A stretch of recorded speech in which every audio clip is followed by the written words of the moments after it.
If you ever decide to take a road trip through the scorched deserts of Nevada, stick to the interstate. I know the GPS sometimes suggests taking Canyon Route 9 to save 45 minutes. It looks like a harmless gray line cutting through the jagged mountains on your screen. But if you value your life, your sanity, and whatever soul you have left, you will ignore that shortcut, because halfway through that canyon, sitting at the bottom of a steep, pitch-black gorge, is a privately owned toll booth. And the things that pay the toll at 3 a.m. are not exactly road-tripping families. 2 months ago, I was broke, desperate, and sleeping in the back seat of my 2008 Honda Civic. I had a bit of a troubled past. Nothing violent, just some bad choices with credit cards and a petty theft charge that made passing a background check impossible. Every fast food joint and retail store in town had thrown my application in the trash. So, when I saw a handwritten sign stapled to a telephone pole offering $30 an hour for a night shift toll operator, I didn't care how sketchy it looked. I drove out to the coordinates provided. The toll booth was a concrete bunker sitting in the middle of a 2-lane road flanked by massive, towering rock walls. It looked like a relic from the Cold War. Inside, a gaunt, chain-smoking man who introduced himself as Silas was waiting for me. "You look hungry, kid," Silas rasped, coughing into a stained handkerchief. "And you look like you don't ask a lot of questions. That's good." "I just need the money, sir," I replied, trying to sound professional while my stomach loudly grumbled. "Shift is midnight to 8 a.m., he said, handing me a heavy ring of keys. "You sit in the booth. You press the button to raise the barrier. You collect exactly $3 from every car, but this isn't your standard state highway job. We get a peculiar crowd out here in the dark." Silas stepped closer, and the smell of cheap tobacco and unwashed clothes washed over me. His eyes were wide, bloodshot, and completely devoid of humor. "I'm going to give you 3 rules," he whispered, pointing a stained fingernail at my chest. "If you break them, I don't fire you. You just don't survive to see the sunrise. Do you understand?" I swallowed hard. The isolation of the canyon suddenly felt suffocating. "I understand. What are the rules?" "Rule number 1, Silas said, tapping the thick glass of the booth. "This is ballistic glass, 2 inches thick. Do not ever slide the window open. You use the metal drawer to pass the money back and forth. No matter what they say, no matter how much they beg, the window stays closed." I nodded. That made sense. It was the middle of nowhere. Robberies were probably common. "Rule number 2, inspect the cash carefully," he continued. "If they hand you any bills printed before the year 1990, do not accept them. Give the money back, tell them the toll is waived, and open the gate immediately to let them pass." That was oddly specific. What happens if I take an old bill? "The people who carry that money, they aren't paying for the road," Silas said grimly. "They're paying for a passenger. If you take their money, you agree to go with them." A chill ran down my spine, but I forced a nervous laugh. "Okay, no old money? Got it." "And rule number 3, Silas said, his voice dropping so low I had to strain to hear him. "This is the most important one, kid. If a vehicle pulls up to the booth and it has no headlights on, do not look at the driver. You hit the kill switch under the desk to cut all the lights in the booth. You drop to the floor and you cover your ears. You stay down until you hear the engine fade away." He didn't wait for me to agree. He just grabbed his coat, gave me one last pitying look, and walked out to his rusted pickup truck. I watched his taillights disappear around the bend, leaving me completely alone in the crushing silence of the gorge. The first 3 nights were uneventful, almost painfully boring.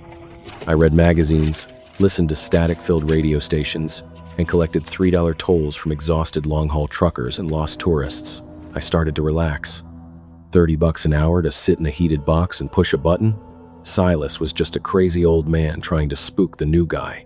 But on the 4th night, the temperature in the canyon plummeted. A thick, unnatural fog rolled in, clinging to the asphalt like spilled milk. At 3:14 a.m., I saw headlights cut through the fog. A car pulled up to the booth. It was a pristine, mint-condition 1950s Chevy Bel Air. It looked like it had just rolled off the showroom floor. The driver rolled down his window. He was wearing a sharp, pinstripe suit and a fedora. At first glance, he looked like an extra from an old gangster movie.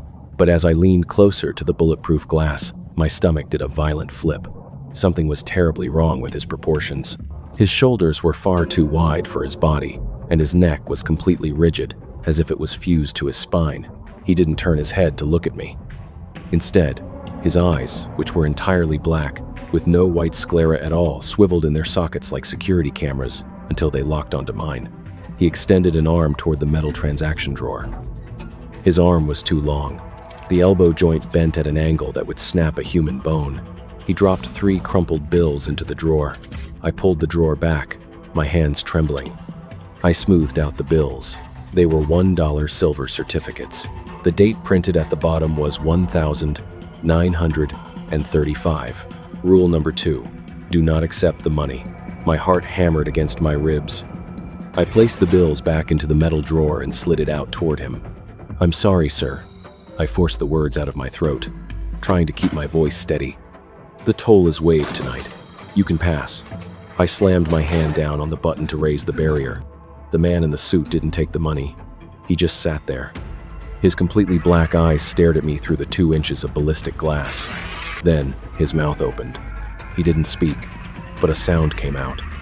It sounded like radio static mixed with the screeching of twisting metal. Slowly, incredibly slowly, he raised his hand and placed his palm flat against the glass. The pressure was immense. Small spiderweb cracks instantly bloomed in the reinforced glass where his fingers pressed. I stumbled backward, tripping over my own chair and crashing into the back wall of the booth. He dragged his long, disjointed fingers down the glass, leaving a thick, greasy trail of something black and foul-smelling. Then, he put the car in drive and peeled away, his tires screaming in the silent canyon. I sat on the floor, hyperventilating, staring at the cracked glass. Silas wasn't crazy. He was telling the truth. I wanted to quit. I wanted to run to my Civic and drive until the ocean stopped me. But I didn't have enough gas to make it out of the canyon, and my next paycheck wasn't for 2 more days. I was trapped. I survived the rest of that week by blindly following the rules. I gave back old money. I kept the window shut. I ignored the people whose faces seemed to glitch and blur when they turned their heads. But nothing prepared me for Saturday night. It was exactly 4 a.m. The fog was so thick I couldn't see 10 feet past the toll barrier. Then, I heard it. The deep, rumbling purr of a massive engine approaching slowly. The crunch of gravel under heavy tires, but I couldn't see any lights piercing the fog. A massive black SUV, an older model Suburban, pulled up to the booth. Its headlights were completely dead. The entire vehicle was swallowed in darkness. Rule number 3, no headlights. Hit the kill switch. Hide. My heart stopped. My hand lunged under the desk, my fingers frantically feeling for the heavy red kill switch Silas had shown me. I found it. I slammed my hand down. The lights inside the toll booth instantly cut out, plunging me into absolute, suffocating darkness. I dropped to my knees, curled myself into a tight ball on the cold concrete floor, and slammed my hands over my ears, just like I was told. I squeezed my eyes shut, praying to whatever was listening that the SUV would just drive away. I waited. 1 minute. 2 minutes. The engine didn't fade. It just idled there, vibrating the ground beneath me in a rhythmic, menacing pulse. Then, I heard a sound that made my blood freeze solid in my veins. It wasn't a sound coming from outside the car. It was a sharp, metallic click, followed by the slow, agonizing screech of the toll booth's heavy metal security door unlocking from the outside. Someone was coming inside. The heavy steel door groaned as it swung inward, letting in a rush of freezing, fog-choked air. I pressed myself so hard against the back of the small space under the desk that my spine bruised against the concrete. Heavy, rhythmic footsteps stepped onto the linoleum floor of the booth. Thud, thud, thud. These weren't normal footsteps. They sounded wet, like boots walking through thick mud, even though the ground outside was dry asphalt. I squeezed my eyes shut so tightly I saw bursts of color. My hands were clamped over my ears, but I could still hear the deep, rattling breath of whatever had just walked into my tiny sanctuary. Rule number 3, stay down. Do not look. It stopped right in front of the desk. I could smell it now. It was that same putrid odor of rotting algae, copper, and something sickeningly sweet, like decaying flowers. Hey, kid, a voice rasped. My blood turned to ice. It was Silas. "You can come out now," Silas's voice continued, followed by his signature wet cough. "The generator blew a fuse. I came back to fix it. You did good hitting the kill switch, but it's safe now. Open your eyes." For a fraction of a second, relief washed over me. I relaxed my grip on my ears. I almost opened my eyes. I almost crawled out. But then, reason pierced through my panic like a freezing needle. Silas didn't have a key to the booth. He handed his only set to me when his shift ended. The keys were currently sitting on the desk, right above my head, and Silas drove a rusted pickup truck. I heard the engine fade away days ago. The massive SUV idling outside sounded nothing like his beat-up Ford.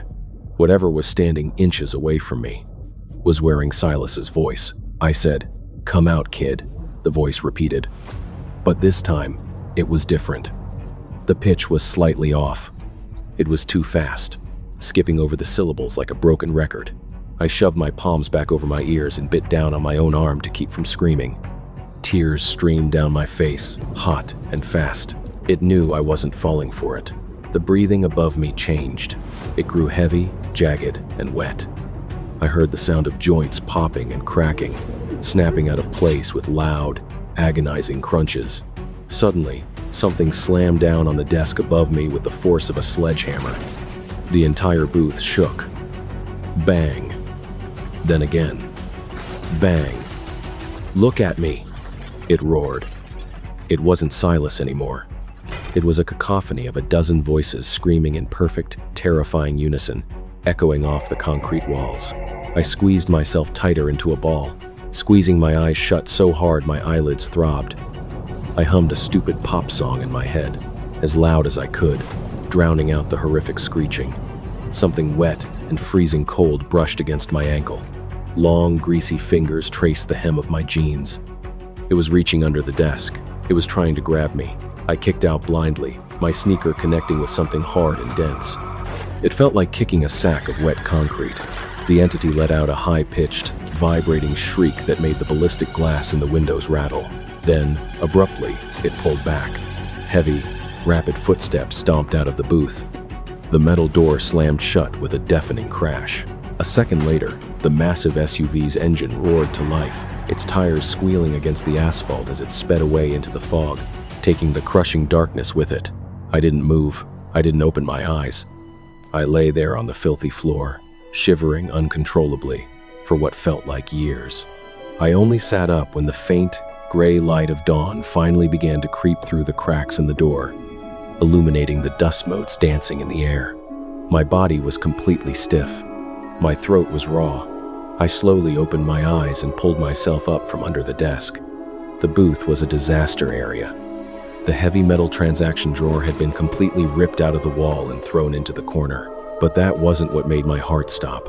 Laying perfectly centered on the desk, right where my head had been hiding beneath, was a pile of cash.